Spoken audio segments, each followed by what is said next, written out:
You're listening to the Thunder Underground podcast. This is episode 56. I'm Trent. I'm Jason. What's going on? Not much. If this podcast was an outside linebacker, it'd be the greatest of all time. And that would be who? Lawrence Taylor from your Giants. Oh, shit. And I don't even know his number. I'm slipping. Slipping. Well, that's probably the number of teenage, underage girls he's fucked, but as well. But let's not get into that. Right. No, that's 58. We got 2 more episodes to go. Yeah, true. Okay. Yeah. Well, we want to kick this thing off with some news. We just found out recently, yesterday, that Black Country Communion is reforming. They're back. You could follow this under news I never thought I would hear. Yeah, no shit. And they announced this now, but they're saying it's going to happen in 2017 because I'm sure that Joe Bonamassa is probably booked through December, and Glenn Hughes is as well. Yeah, definitely Glenn Hughes is. And Jason Bonham, too, has probably got the Led Zeppelin Experience thing going through the year. And, you know, I don't think it particularly ended badly, but I don't think it was the greatest.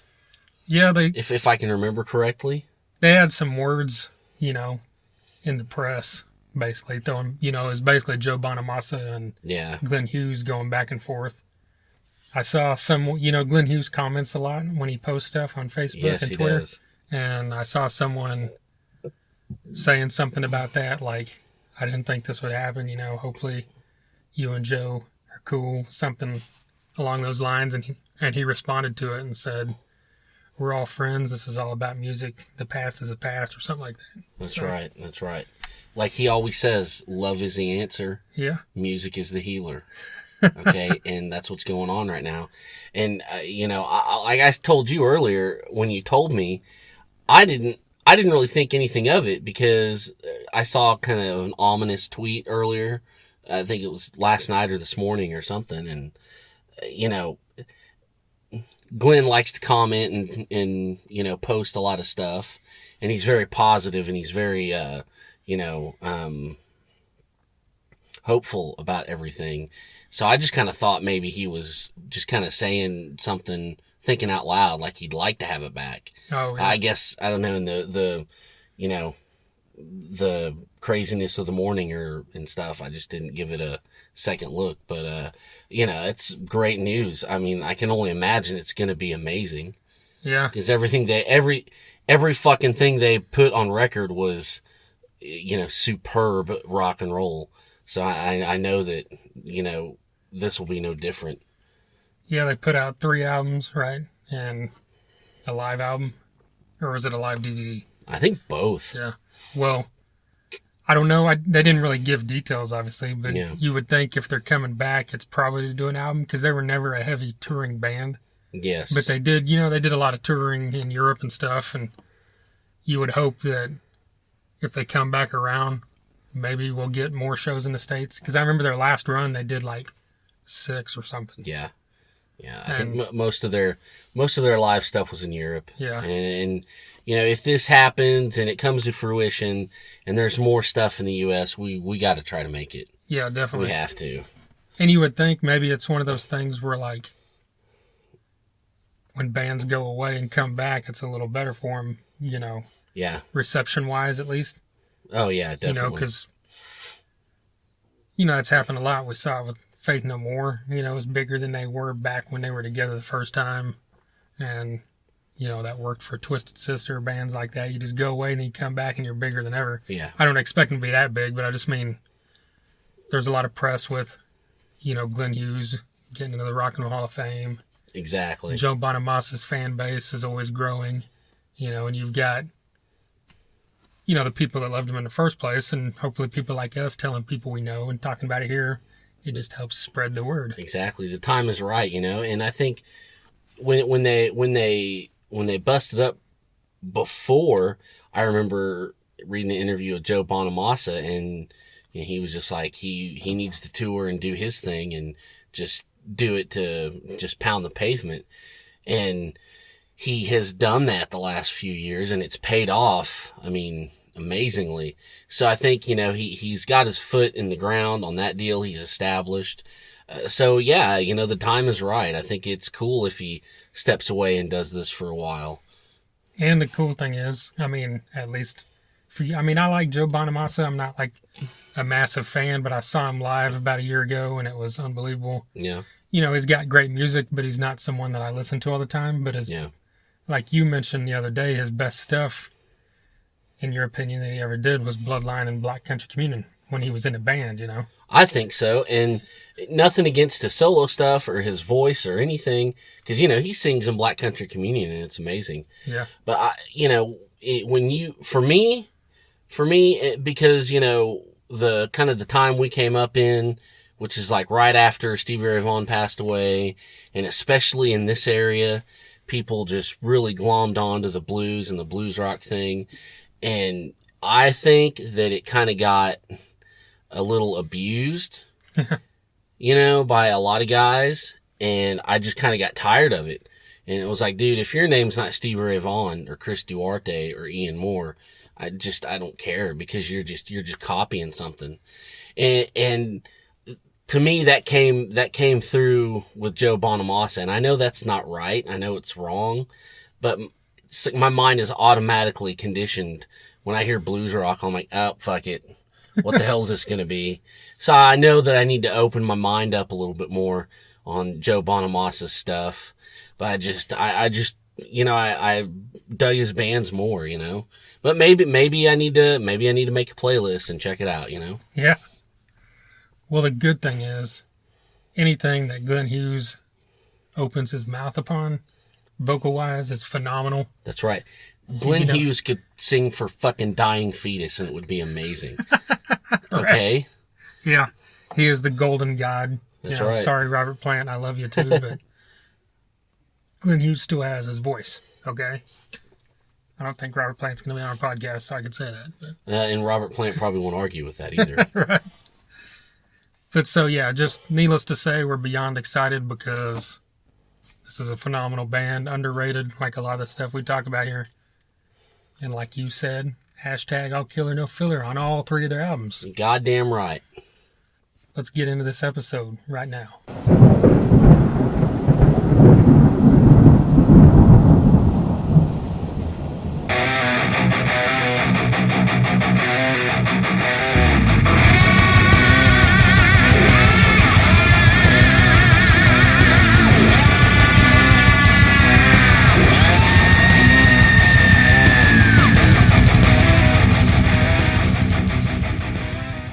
All right, getting into this episode here.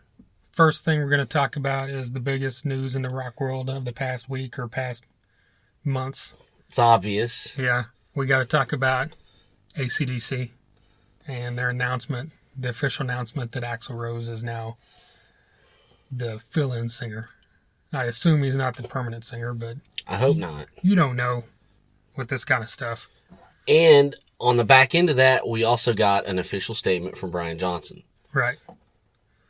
Well, as we know, for months, there was speculation of all this and that, and then there was the rumor the last month or two that Axl was the singer because there was pictures taken of him leaving a studio in Atlanta, and of course, Angus and Stevie Young or Chris Slade or someone left as well right after.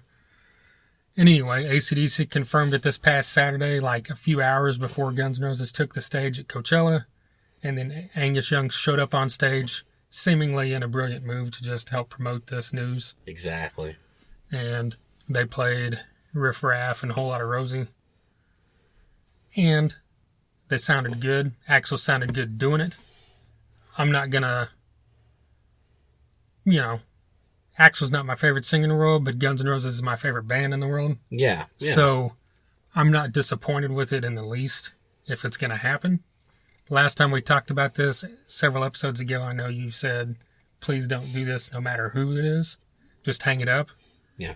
But you would assume it's a thing of, well, they booked all these shows, they sold all these tickets, they don't want to lose money. So here we are. Yeah. And then we've got the Brian Johnson thing where he came out and released a press release where it was all kind of, he didn't say anything bad but he also said that he, wishes he could do this, that kind of thing. Yeah, I mean, he kind of backed up their thing about the hearing. Yeah. So, I mean, here's I mean, what... I think that he backed it up just because... Yeah. He didn't want to start any shit in the press. That's what I was going to... he's a class guy, and he's going to take the high road. Yeah. And, you never know. I mean, if he starts a smear campaign, it could be one of those things like... where they just like remove your likeness from everything. Right. They pull I don't know, I can't remember right offhand what band has done that. There's been a couple. Yeah, Anthrax did it to Dan Spitz recently. Really? Yeah. Oh, yeah, they did, didn't they? In that reissue of, was it State of Euphoria or something, they just removed his picture, and they didn't obviously replay his guitars, but they just removed his likeness from the... Yeah. I mean, so you're thinking now Brian Johnson is separated from the AC/DC camp. The AC/DC camp probably has a ton of PR, a ton of lawyers. So, and I guess he just figured, I'll just pack it up and yeah, it's sad. It is. It's really sad that, he couldn't finish it. And I still am very uneasy with this whole deal. Well, what do you think? I understand that, tickets have been sold and plans have been made and, they could lose a lot of money, but I don't know. I mean, I don't know, man. I really don't know. What do you think what Eddie Trunk mentioned like a week or two ago where he said that he thinks that there's way more to it and that they just decided to move on from him? Oh, I mean, which is basically backing up what Jim Brewer said. I think there's way more to it. This is why I said he's a class guy. He doesn't want to start no shit. He doesn't want to get in any trouble. It could be, hazardous if he started, like I said, some kind of shit talk campaign. I think maybe there is a little bit more going on. Because there was rumors that supposedly he saw, he even said he saw other specialists in his press release, right? Like he got second opinions, and they supposedly had said you could do it just on a lighter schedule, and that's the big rumor that he said, let's continue just lighter schedule, and they said no. Yeah. Which is kind of weird because AC/DC's schedule has always been real heavy, and then they'll be gone for 3 years or something. Well, yeah, and it's like, just do it, just spread it out, and don't go out like this, And that's the thing. People are like, maybe Angus wants to keep it going for another 10 years. Well, guess what? After this whole cycle, they're gonna be gone for another 5 years. Right. So it's like, I don't know, and that probably comes into play in the idea that, in 5 years, Brian Johnson's probably going to be almost 74, 75 years old. Yeah. So, I mean, what do you do? I mean, I don't know. It sucks. The whole thing sucks. And, I understand the need to go on and do these shows, but I don't know. And nothing against Axl Rose. I'm sure he is, primed and ready for it. It's just, I don't know. It's weird. It's just weird. I mean, with all that being said, I'm excited as shit to hear the first set, because it'll end up on YouTube the next day. Definitely. When they play in wherever it's at, Prague, or what was it? Yeah. Poland. It started with a P. I can't remember. It's like how Led Zeppelin was trying out singers a few years ago. Don't fucking do that. Just leave it alone. Yeah. This isn't LA Guns where you can just change out a million fucking different members. This is like institutions of rock. What's your problem with Phil Lewis? Pillars of rock. Really? Do we have to do this? Come on. Hey, LA Guns and Phil, they're going to be back with Tracy Guns. Are they really? Yeah, at the Hair Nation Fest.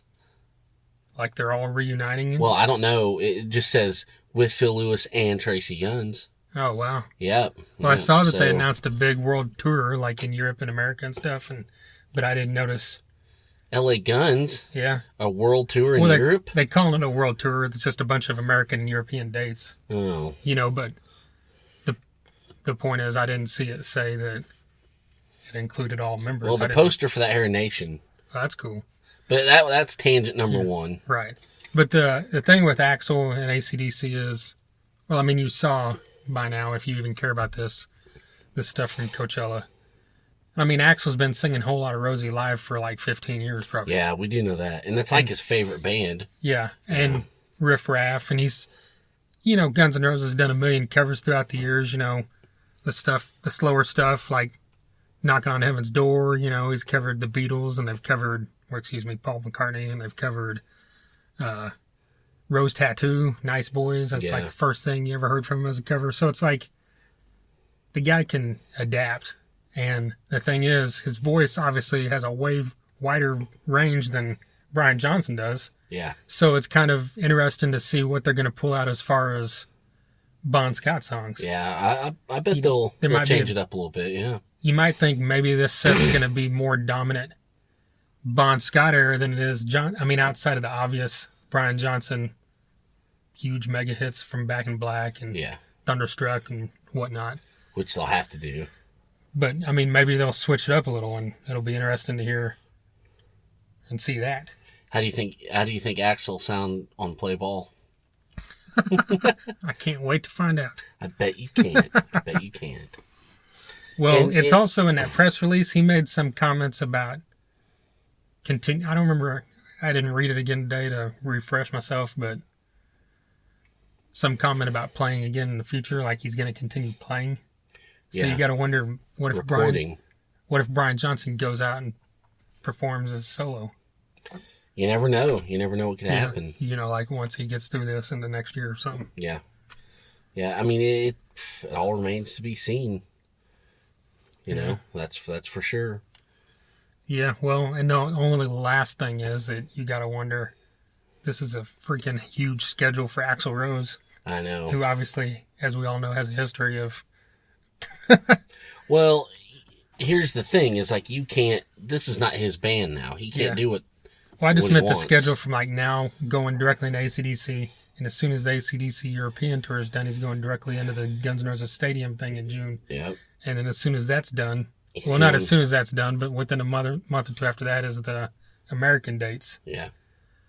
So, but yeah, like you said, when it comes to AC/DC, it's obvious like, okay, we can't say we're going to go on an hour late, and people just, are used to it because it's Guns N' Roses. Yeah.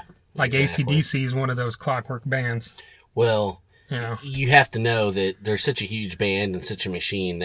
I'm sure they worked all that out. Yeah. I can't imagine that they didn't. So I don't really think that's an issue. They got Udo or Jesse James Dupree on speed dial. Yes, for the first show that Axl. That's right. First show that Axl doesn't go on until 45 minutes late. Exactly. That's right. Well, we want to get in some music now? Yes, let's do it. I'm ready. All right, this is a band out of Oklahoma City called A Dying Art, and this song is called Vile Becomings.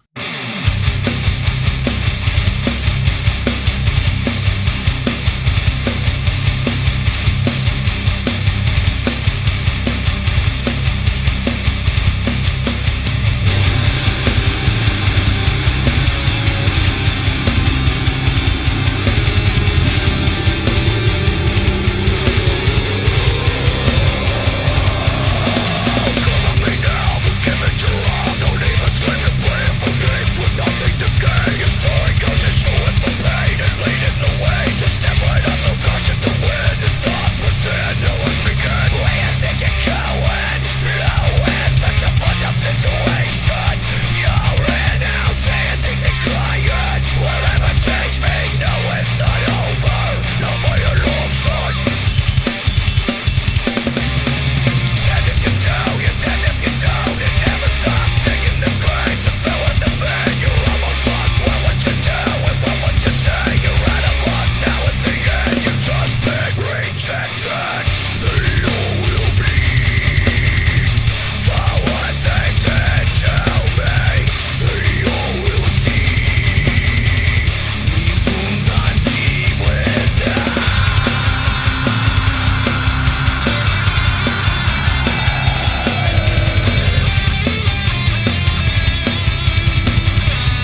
All right, once again, that was Vile Becomings from the band A Dying Art out of Oklahoma City.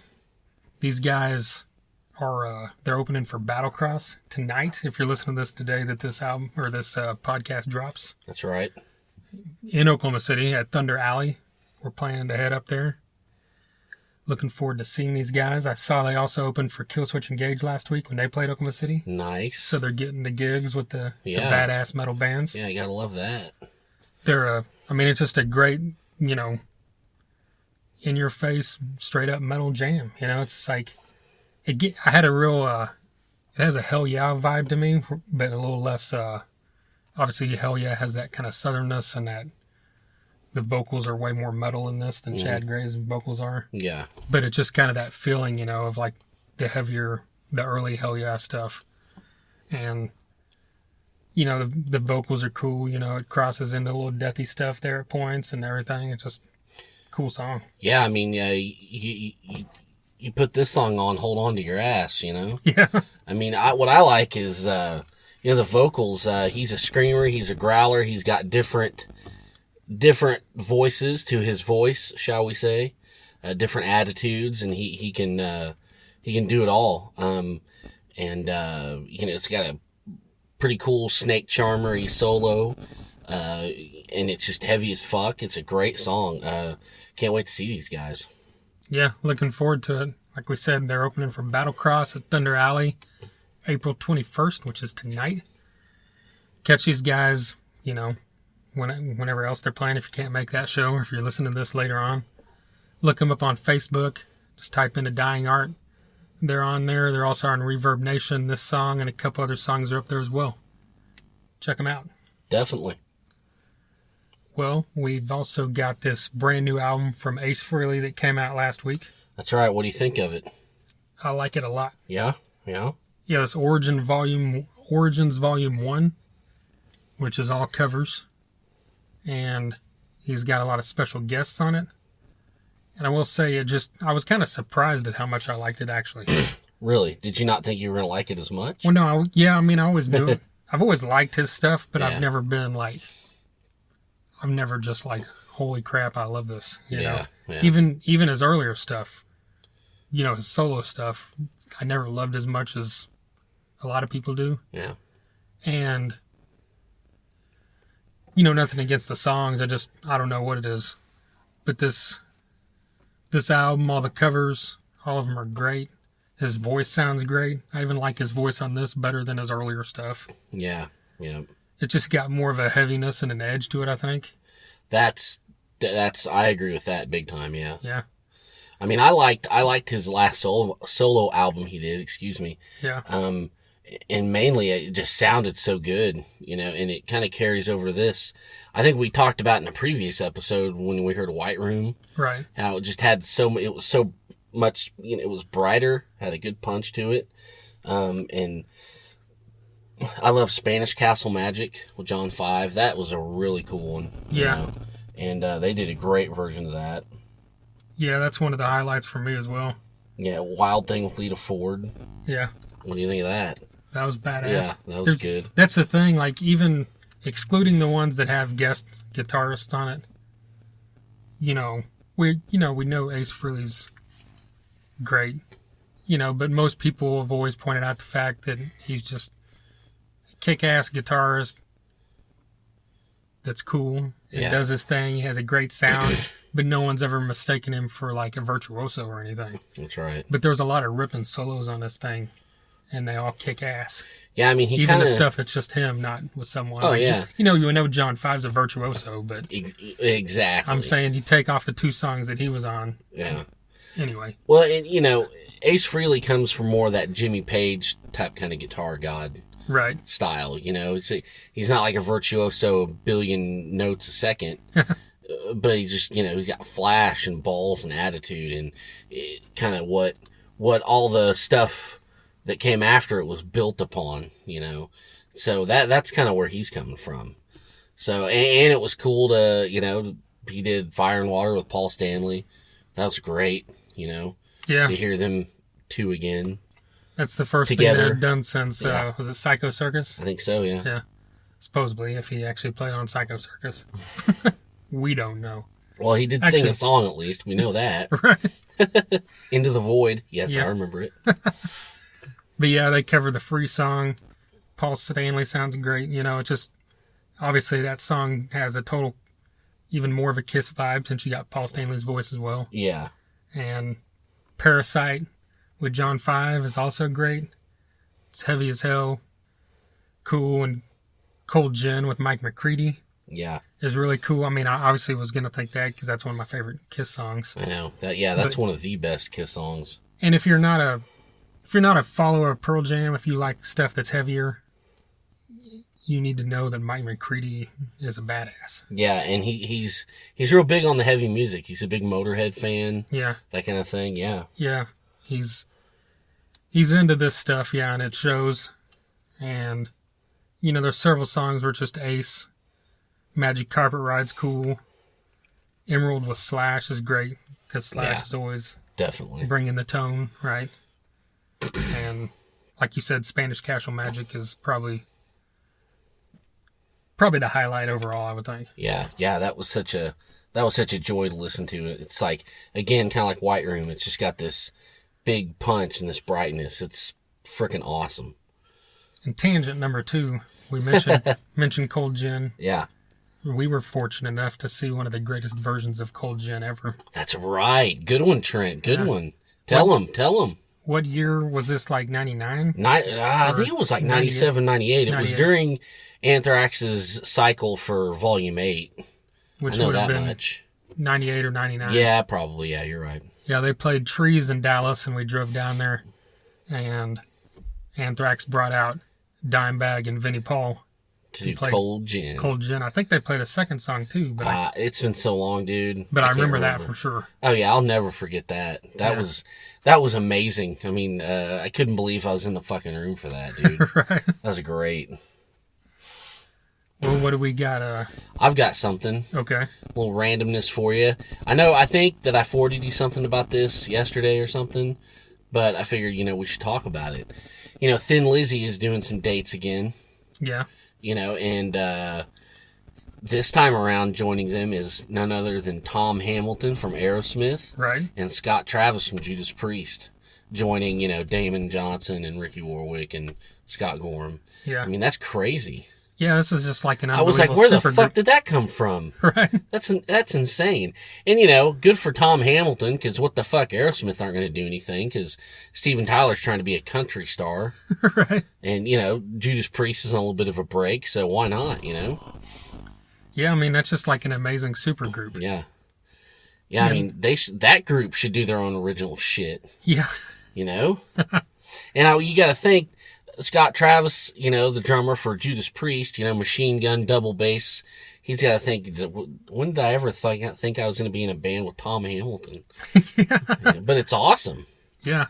Or Damon Johnson. Yeah, no kidding. Or Scott Gorham. It's just like... all of it. Yeah, all of those bands are just your straight up hard rock bands, and here comes Scott Travis, And I think I told you didn't notice that Ian Haugland is playing. Oh, that's right, It's at least one, maybe it's 1 or 2 dates when they're playing in Sweden, which is where he's based, obviously, the drummer of Europe, which, by the way, we had on our podcast many episodes ago. So that's right. Go look that one up. And he was a super nice guy and very hospitable. Yeah, and he's big time into Thin Lizzy and all these other bands, which it's kind of, they're now, Thin Lizzy has now become Scott Gorham and a bunch of people that fucking love Thin Lizzy. Yeah, pretty much. Right? Because we know, Damon Johnson, that's one of his favorite bands. Yeah. And, he's been in the band now for quite a while. And what do you think because when one guy does this and, it's just one original member, a lot of people talk shit, but no one has talked shit on this deal. Yeah. How do you think Scott Gorham's gotten away with it? I don't know. Some of these bands get passes. People just don't think about it. Yeah, true. I mean, I guess it had been happening for long enough. And you think they would because, Phil Lynott is like a fucking legend, god, iconic, that people, I mean, it's just insane. I mean, like Foreigner always gets a pass too, you know? And well, there's no goddamn members left in that one. Right. Well, there is at most shows. Mick Jones shows up for 20 minutes or something. He'll show up for I Want to Know What Love Is or something. Yeah. Which, tangent number 3, I saw that they're working on getting I don't know who all's left, but at least Lou Graham and Mick Jones, and they're putting together like the real lineup. Well, they should. Yeah. I don't know if it's for a tour should. or what. I don't know if it's a tour or one show or what, but anyway. Yeah, it's kind of weird that some bands, like, obviously, we mentioned Guns N' Roses earlier. Yeah. You know, he's getting railed for years and years, and then you got, a band like Thin Lizzy, when they're using the name Thin Lizzy and it's one guy. You've got Leonard Skinner, that's basically one guy. For years it was two, right? Yeah, now it's just one. And then, I mean, there's a bunch of those. Boston is one guy. Yep. We could go on and on. Well, I don't know. I think something that helped Thin Lizzy probably was Black Star Riders. You know, I think they had a good idea. Look, we're not Thin Lizzy. We've kind of got our own thing going. Let's start something new and call it something new, but keep that spirit alive. And I think it worked for them. Yeah. Yeah, maybe it was because they never released any music as Thin Lizzy. Mm-hmm. That could be a thing, too. Maybe that's why. Who knows? Yeah. Well, what do we want to mention? Oh, these, Rob Zombie's got this new album coming out in a couple weeks. Yeah. And he's released like 3 singles now, I think. I heard them all. I listened to them all the other day, and I need to listen to them again. I don't know how well I can. I mean, I definitely know everybody's fucking in a UFO. Yeah. And I love the cover art for that. Yeah. Alien, with his gigantic green cock, trying to put it to some chick. That's wholesome there for the kids. Yeah. My thing with Rob Zombie is I've always loved him. I've loved White Zombie, but there's just kind of this period over the last 5 or 10 years where I just kind of checked out a little bit. Yeah, checked out a little bit. I get that. I think that once Educated Horses came out, that's kind of when you saw the turn. Yeah. You're like, oh, he's kind of doing something a little different, something a little bit more organic. Yeah. And, and then I can't even remember what the last one was called. Wasn't it like really long too? Yeah. But like Sick Bubblegum, that was a badass song. Yeah. I mean, I've got every album he's done. Yeah. And I like them. But I just I'm not rabid about it like I was with White Zombie or the first few albums that he did. Yeah. But, and even when I heard where everybody's fucking in UFO, I was like, all right, that's cool. Yeah. Just what we've come to expect over the last 5 or 10 years. But then I heard the hideous exhibitions of a dedicated gore whore. Oh, that's right. Yeah, I remember gore whore. I remember that. That was a good song. And that's just even better, and the one that came after that, In the Age of Consecrated Vampires, we all whatever, something or another. Yeah. Both of those are even better than the fucking in the UFO song. And, yeah, I kind of remember getting that vibe. Like I said, I need to listen to him again. Yeah. And they're all, like you love, they're all 2 minutes, 3.5 minute long songs. And that's badass. And it just, after hearing those 2 songs, it really got me pumped. And I'm really anxious to hear this album. Really looking forward to seeing him live at Rocklahoma. Yeah, that's going to be awesome. See, my thing with him is he puts on an awesome live show, but he's always been kind of, I don't want to say it. I don't think we're ever going to get him on our podcast, but he's kind of lazy singer live. See, he's been that way since White Zombie. I don't think so. He comes in, let me say this, the first several times I saw him, it seems like the first 3 or 4 songs he just was totally behind and way off what the beat of what was going on was. And then about that 4th or 5th song, he hits it and it's good the rest of the show. Really? And I didn't see him, saw him many times, and then I didn't see him for a long time until we saw him at Rocklahoma 3 years ago. Yeah. And it was the same thing. The first several songs, it was just this band's on point, but he's not. And then at some point he hits it. It's just weird if that's just how he does it. That's his warm-up is the first 3 or 4 songs. Maybe that's just me, but that's just the way I've always seen it every time I've seen him. See, I never got that. I mean, I got that back in the day with White Zombie. I remember seeing him at the Pavilion and thinking, wow, what's going on here? But every time I've seen him solo, it sounded amazing to me. I thought it was great. So I don't know. I don't know. I didn't hear it. I think that he's better nowadays than he used to be. Yeah. So. Well, yeah, I definitely think he's better now. Yeah, yeah. Like, I would absolutely love to see White Zombie live right now. Like, they get back together. Yeah. That would be amazing. I don't know. I think, you pretty much got White Zombie, I don't know. I don't know. There's just something about that sound that, like, John 5, we all know is a badass. He's phenomenal. Yeah. But it's just something about that sound of that band that was different. Yeah. Well, and don't ever say, oh, Rob Zombie's never going to be in this podcast. You never know. Well, by the time we get him on here, this episode will be buried so deep he won't have heard this. Well, I'll bring it up because it'll put you in the hot seat. Fuck it. Why not? All right, I'll deal with it. I'll bring up and ask him if he remembers the time that our friend asked him to sign a sandal that he found in the mosh pit. That's right. I remember that sandal. Which Thrasher, I assume, still has that. It was hanging from his ceiling fan for years. He probably does. Yeah. Probably has it. This news just broke a few days ago that Steve Vai is going to do a tour. Is it the 25th anniversary of Passion and Warfare? Yes, it sure is. It didn't really say. There's a press release, and we were talking about this. It didn't really say whether or not he's performing the album in its entirety, but it said it's celebrating the album. So you would assume he already plays at least 4 of those songs live anyway. I would think it's got to be playing it. I mean, it has to be if you're gonna promote celebrate it and all that kind of stuff. Yeah. I mean, I hope so. And I mean, this is the album that the majority of your average fans know. Yes. So it's a smart idea. He always fills up places regardless from people like us that are geeks. Oh yeah, definitely. Guitar fans and all that, but it's a cool idea. Anytime, I always like when any band does albums in their entirety. That's right. And he's announced a lot of. He announced, I think, a few American dates, but there's a lot of European dates. But I think the thing said with more U.S. dates to be announced. Yeah, I remember that part of it. Yeah. And it goes through maybe August or something right now. So hopefully this late summer, fall, we might get lucky and get that around our area. Exactly. I think, we talk about him so much, he needs to be on this podcast. That's what I think. Yeah. But anyways, Passion and Warfare is just, is a kid listening to that album for the first time. I mean, it completely blew my mind. And I mean, I am a guitar geek. I play guitar. I love guitar. I'm nowhere near as good as that. I'm not even 1/32, 1/64 as good as that.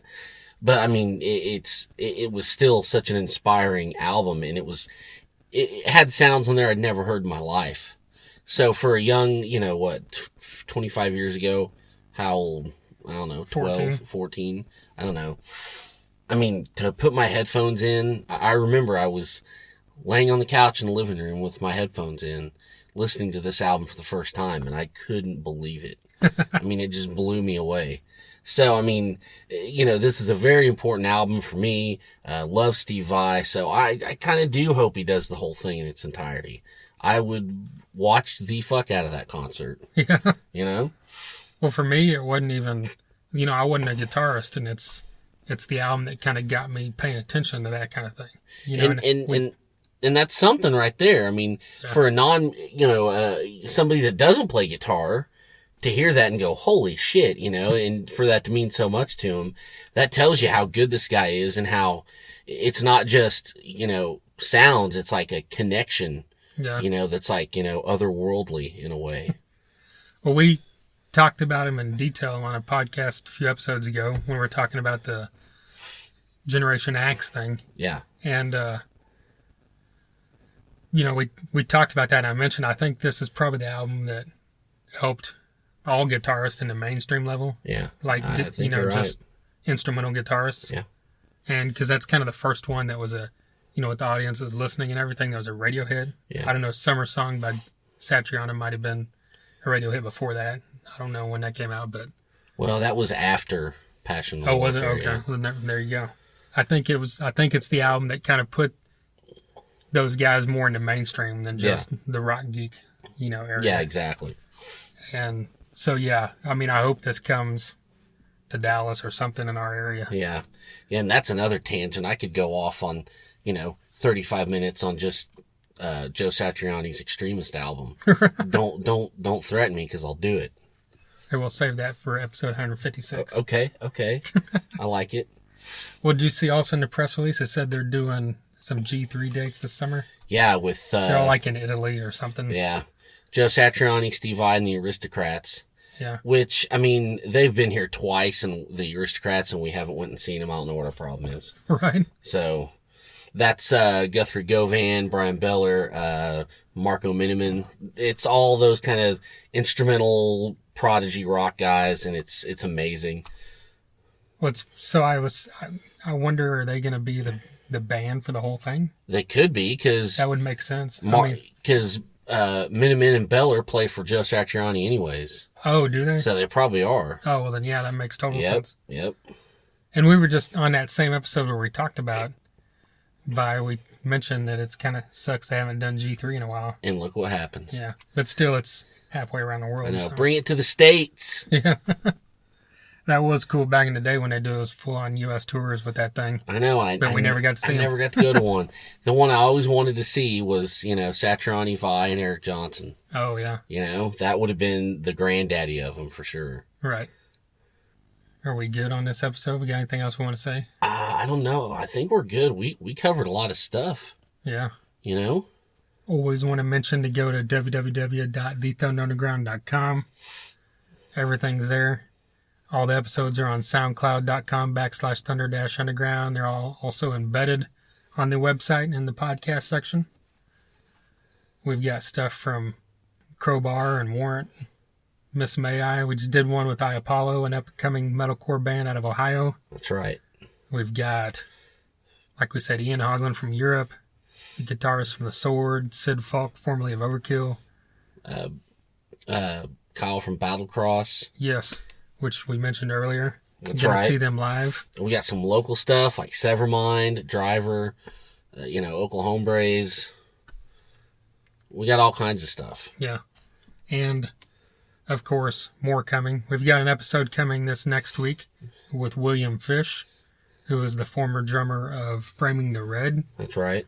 We've also had Jamie Welch on from Framing the Red twice now. Yep. I mean, formerly of Framing the Red. And